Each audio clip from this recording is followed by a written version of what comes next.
ये जो 18वीं लोकसभा है ये कोई सामान्य लोकसभा नहीं है।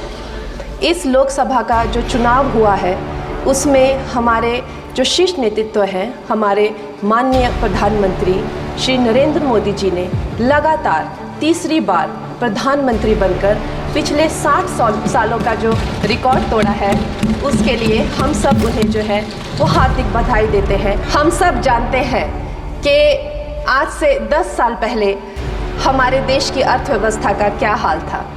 आज से 10 साल पहले हमारी संघर्षशील जो एक चरमराती और एक लड़खड़ाती अर्थव्यवस्था जो कहीं 11वें-12वें नंबर पर थी और सारा देश जो है उसको लेकर चिंतित रहता था, पिछले 10 सालों में वो अर्थव्यवस्था 11वें से 5वें नंबर पे आई है और बहुत तीव्रता से जो है तीसरे नंबर की तरफ जा रही है। लेकिन दुख की बात यह है कि अभी भी हमारा हिमाचल प्रदेश जो है उस त्रासदी के प्रभाव से जो है उसके प्रभाव से, उसकी हानि से बाहर नहीं आ पा रहा है। और उसका जो मूल कारण है वो है वहाँ की जो कांग्रेस की सरकार है, उनका जो लापरवाही है और उनकी जो भ्रष्टाचार नीतियां हैं। आज भी हमारे लोग जो हैं उस बाढ़ के प्रभाव से जो पीड़ित हैं। अध्यक्ष महोदय, मैं आपकी धन्यवादी हूं कि आज मुझे आपने 2024 के इस बजट में अपने विचार रखने का अवसर दिया है और साथ ही मंडी क्षेत्र की जनता जिन्होंने मुझे अपना प्रतिनिधि चुनकर यहाँ उनके पक्ष की बात रखने का मौका दिया है, उनकी भी आभारी हूँ। ये जगह मेरे लिए बहुत नई है, मैं एक नई सांसद हूँ, मगर मुझे इस बात का आभास है कि ये जो 18वीं लोकसभा है ये कोई सामान्य लोकसभा नहीं है। इस लोकसभा का जो चुनाव हुआ है उसमें हमारे जो शीर्ष नेतृत्व हैं, हमारे माननीय प्रधानमंत्री श्री नरेंद्र मोदी जी ने लगातार तीसरी बार प्रधानमंत्री बनकर पिछले 60 सालों का जो रिकॉर्ड तोड़ा है, उसके लिए हम सब उन्हें जो है वो हार्दिक बधाई देते हैं। साथ ही बधाई के पात्र हैं हम सब भारतीय जनता पार्टी के लोग जिन्हें ये सौभाग्य प्राप्त हुआ। और मैं ये भी मानती हूँ कि हमारे भारतवर्ष की जनता जिन्होंने एक स्थिर, सहज और सफल सरकार को चुना है और एक संकल्प को चुना है, वो भी बधाई के पात्र हैं। महोदय जी, हम सब जानते हैं कि आज से 10 साल पहले हमारे देश की अर्थव्यवस्था का क्या हाल था।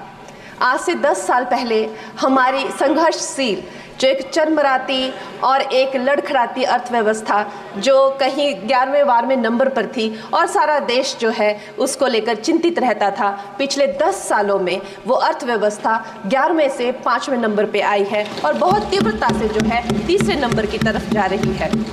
ये जो 2024 का बजट है ये सब वर्गों को जो है वो शक्ति प्रदान करने वाला बजट है। इस बजट से जो है वो हमारी अर्थव्यवस्था को भी तीव्रता मिलेगी महोदय जी। और जो हमारा 2047 का जो संकल्प है कि विकसित भारत का जो संकल्प है, हम प्रथम इकोनॉमी बनेंगे, वो भी इस बजट से हम पूरी उम्मीद है एक कदम हम उस संकल्प के जो है वो करीब जाएंगे। महोदय जी, पिछले साल हमारे हिमाचल प्रदेश में एक बहुत बड़ा प्राकृतिक संकट आया, एक बहुत बड़ी बाढ़ आई जिससे ना जाने कितने जन, धन, पशु, ज़मीन की हमारे लोगों को जो है वो हानि हो गई।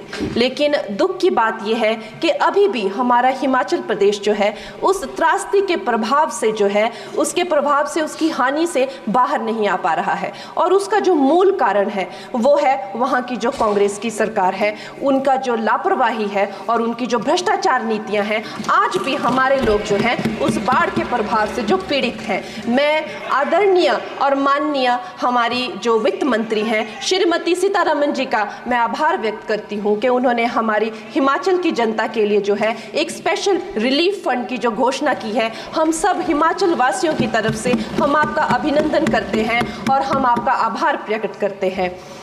महोदय जी, मुझे ये जान के और आपको बताकर इस बात की खुशी भी होती है और खेद भी होता है कि जितना काम पिछले 10 वर्षों में हमारी भारतीय जनता पार्टी ने हिमाचल प्रदेश में किया है वो उतना काम हमारे आज़ादी के बाद 60 सालों में भी हिमाचल प्रदेश में नहीं हुआ था।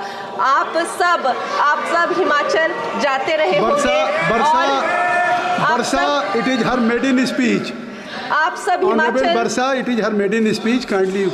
आप सब हिमाचल जाते रहे होंगे और आप सब ने देखा होगा कि वहाँ पर जो है आज से आज़ादी के 60 साल तक सिर्फ कुछ रोड्स बने थे, और वो भी हमारे माननीय जो पूर्व प्रधानमंत्री अटल बिहारी जी रहे हैं, उन्होंने अपने कार्यकाल में जो है वो ग्रामीण प्रधानमंत्री सड़क योजना के अंतर्गत वो रोड बनाए थे। लेकिन पिछले 10 वर्षों में प्रधानमंत्री नरेंद्र मोदी जी की सरकार ने हमारे क्षेत्र को जो है एम्स, IIT, IIM जैसे वैश्विक स्तर के जो है वो संस्थान दिए हैं, और वंदे भारत जैसी ट्रेन को हमारे हिमाचल में पहुंचाया है। हमारे हिमाचल जैसे छोटे से राज्य को 3,500 करोड़ की लागत का मनाली कीर्तपुर जो है वो हाईवे दिया हुआ है, जिसमें माननीय महोदय जी 5 से ज़्यादा टनल हैं और 37 से ज़्यादा उसमें ब्रिजेस हैं। ऐसे वैश्विक स्तर की जो है हमें इंफ्रास्ट्रक्चर वहाँ पे मिली है, और साथ ही पूरे देश के लिए जो एक बहुत ही अद्भुत इंफ्रास्ट्रक्चर मार्बल है, जैसे कि हमारी अटल टनल 9 किलोमीटर की जो वो अटल टनल है, विश्व की सबसे लंबी टनल है, और वो एक सिंगल ट्यूब हाईवे जो है वो पूरे विश्व के लिए जो है एक बहुत बड़ा उदाहरण है। और उसके साथ ही 11,000 करोड़ के हाइडल प्रोजेक्ट्स हमारे हिमाचल प्रदेश को दिए हैं। अगर मैं ये सूची यहाँ पे रखूँ तो शायद आप लोगों का बहुत वक्त जो है इसमें लग जाए, लेकिन लाखों लाभार्थी जो है वो चाहे मुफ्त राशन हो, चाहे PM की जो है वो मकान हो या आयुष्मान हो, हमारा हिमाचल प्रदेश एक ऐसे राज्य है जो पूरी तरह से शौच फ्री है, और वहाँ घर घर में जो है वो गैस चूल्हे का कनेक्शन लगा है। एक भी माता, एक भी बहन गैस चूल्हे के कनेक्शन के बिना नहीं है। और मेरा ये जो सौभाग्य है 18वीं लोकसभा में महोदय जी, मेरा ये सौभाग्य है कि जब मैं यहाँ पे आई थी तब महिला आरक्षण बिल जो राजनीति में महिलाओं को जो है 33% आरक्षण देता है, वो बिल भी पारित हुआ था। तो मेरे लिए बड़ी ही ये सौभाग्यशाली जो है 18वीं जो लोकसभा है। और मैं ये कहना चाहूँगी कि ये जो बिल है ये अवश्य ही एम्प्लॉयमेंट हो या चाहे स्टार्टअप इनोवेशंस हो, चाहे हमारे गरीब और मिडिल क्लास को टैक्स रिलैक्सेशन हो या हमारे जो अन्नदाता किसान हो उन पे फोकस हो। ये मैं इसे होलसम बजट कहती हूँ, और मेरी एक प्रार्थना रहेगी हमारे सरकार से कि हमारे मंडी क्षेत्र में अगर एक इंटरनेशनल एयरपोर्ट हो तो अवश्य ही हमारी जनता का टूरिज्म की दृष्टि से बहुत कल्याण होगा। वो हमें ज़रूर इस विषय में सोचें, और मुझे लगता है ये जो बजट है हम हिमाचल के वासी जो हैं इसका पूरी तरीके से जो है वो वेलकम करते हैं। और धन्यवाद।